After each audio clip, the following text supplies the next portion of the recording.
Presidenti i Federatës Shqiptare të Futbollit Armand Duka dha një intervistë për emisionin Andale Sport me gazetarët Flori Thomaj dhe Benard Lazari. Gjatë intervistës ai foli për karrierën e tij, përvojën në biznes të futbollit, zhvillimin e federatës, organizimin për herë të parë në vendin tonë të një kampionati evropian, objektivat për të ardhmen, kampionatin Abisnet Superiore, si dhe për ndeshjen e kombëtares shqiptare ndaj Serbisë më 7 qershor. Vini nga një familje që është marrë me sport, por edhe me biznes që herët, a mendoni se eksperjenca në biznes ka ndikuar në ringritjen e futbollit shqiptar? Në një lloj mënyre çdo gjë është menaxhim. Menaxhimi është një gjë universale dhe kjo gjë më ka ndihmuar mua. Edhe profesioni im ky është ekonomist për industri, këtë kam studiuar. Doja të thoja që menaxhimi është kudo një lloj. Eksperjenca që merr nga menaxhimi i biznesit mund ta ndihmoj fushën e futbollit. E njëjta gjë ana sjellas, ka një lloj sinergjie. Organizimi i fundit në Shqipëri ishte Euro U17. Çfarë mori Shqipëria nga ky kompeticion? Kishte shumë punë në përgatitje për ndërtimin e infrastrukturës. Sporti krahasohet edhe me artin. Të përgatitesh një ndeshje nuk është vetëm 22 veta në fushë, por ka një përgatitje të madhe, aq më tepër kur ke një kompeticion evropian, qoftë edhe me 8 skuadra. Janë rikonstruktuar 10 fusha futbolli, janë bërë punime në 4 stadiumet ku luhet, aq më tepër në Rrogozhin që gati u bë nga e para. Futbolli shqiptar fitoi promovimin, të rinj që vinë në shkallët e stadiumit dhe qëllimi ynë kryesor është t'i ofrojmë në sport. Ka dhe përfitime në imazhin e vendit. Pak me U17, pak me U21, pak deti, pak mali, pak nga të gjitha dhe ne do të rritemi. Çfarë mendoni se i mungoi U17-s së Shqipërisë për të bërë paraqitje më të mira? Jam i kënaqur me çfarë kanë dhënë djemt në fushë. Ishim në një kompeticion me 7 ekipet më të mira në Europë, një kompeticion ku mbeti jashtë Spanja. Ne kemi skuadër të mirë dhe premtuese. Ata janë çuna që do të rriten dhe do të vi dita të shohim në ekipin e parë të Shqipërisë. Do isha më i lumtur nëse do ishim kampion Europe, por fakti që jemi konkurrues në një kompeticion evropian është gjë e mirë. Ata rriten dhe fitojnë eksperiencë. Të gjithë ne, administrata e federatës, eksperiencë e jashtëzakonshme. Nuk jam unë ai që duhet të jap nota për organizimin e kompeticionit.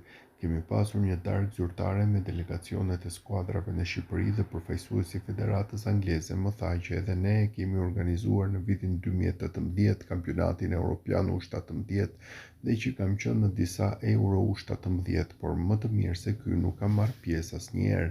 Nuk është puna se na bëhet qefi, por na tregon që kemi fituar eksperiencën e duhur, kemi bërë një hap përpara dhe shohim të shkojmë akoma më shumë, sepse ky është edhe një vetë testim për Europianin U21 në vitin 2027. Një nga planet e FSHF-s është të dyfishojë numrin e fëmijëve që luajnë futboll. Si do arrihet konkretisht? Kjo është një nga objektivat kryesore që ka federata, por dhe një sfidë e vështirë, pavarësisht se kemi bërë progres. Ka 2 arsye themelore. Fatkeqësisht ka më pak fëmijë në Shqipëri dhe e dyta ka infrastrukturë të mangët. Ne kemi përmirësuar nga ana kualitative edhe impjantet stërvitore, por mungon inventari fizik i fushave të futbollit. Mungon futbolli rrugës dhe vetmja mënyrë është të ketë futboll të organizuar me strukturë të organizuar.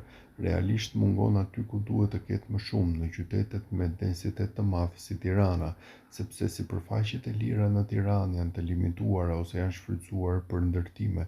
Ne luftojmë për të rritur dhe kemi bërë projekte për të shtuar inventarin, duke ofruar financime dhe grante edhe për çdo bashki apo individ që do të bëjë një fushë futbolli. Një tjetër organizim i rëndësishëm është dhe Euro U21, por dhe i shumë përfolur për bashkëpunimin me Serbinë. Në çfarë faze jemi aktualisht? Kemi përgatitur çdo plan. Ka qenë faza e garimit për të marrë të drejtën në organizimin e kampionatit. Kemi përcaktuar stafin dhe jemi gati.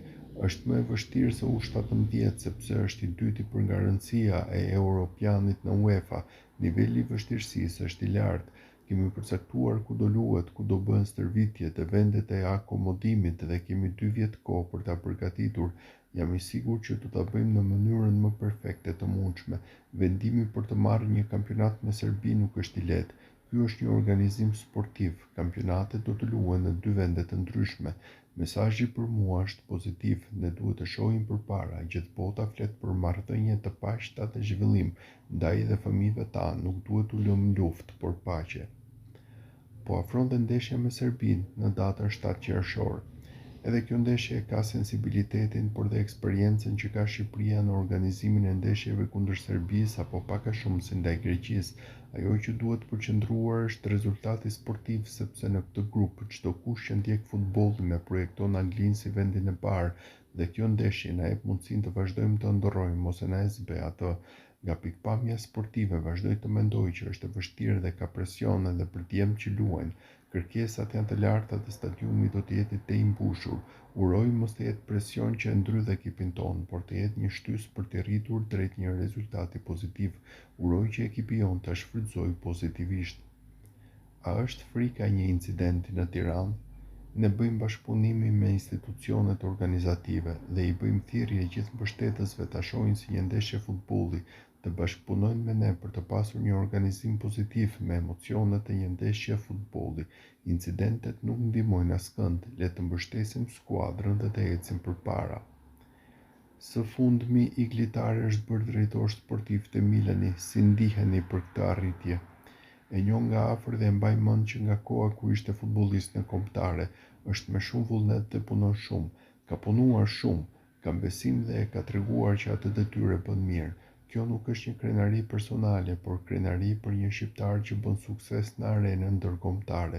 Sukseset tona në arenën ndërkombëtare nuk janë të shumta që ne mos të krenohemi që kemi drejtorin sportiv të Milanit me origjinë shqiptare, aq më shumë që unë në një lloj mënyre jam mbështetës i Milanit.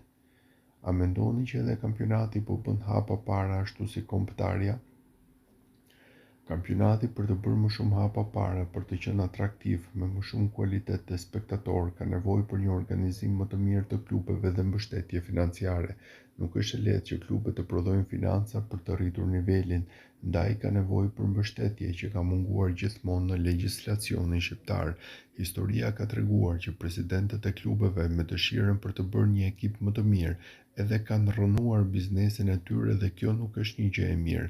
Nga buxheti i shtetit për klubet e futbollit financohet zero, kështu që ka qenë gjithmonë nga forcat politike në pushtet. Ne kemi propozuar të bëhet një paketë ligjore që mbështet futbollin duke marrë shembull dhe nga vendet e tjera. Është e njëjta si ligji hungarez, i cili ka dhënë një rezultat të jashtëzakonshëm, një ligj që parashikon të drejtën e financimit nga biznesi ose të zbritjes së tatimit nga biznesi. E bën edhe Kosova dhe ka pasur sukses. Jo vetëm kjo, por siç edhe e thash, duhet të organizim më i mirë i vetë klubeve. Incentivimi, ngritja financiare e dërgon në një hap tjetër. Ka një premtim që do të bëhet këtë vit dhe unë shpresoj shumë që të bëhet këtë vit. Nuk është thjesht një donacion për sportin apo futbollin, është një investim, sepse futbolli t'i kthen lekët. Ne jemi dëshmitar të tregut që krijon futbolli, ekonomisë që krijon futbolli, sepse edhe sot futbolli ka impakt në ekonominë e vendit. Formula Final Four do të vazhdojë apo mendoni që duhet të gjendet një skemë tjetër që të rreqë më shumë?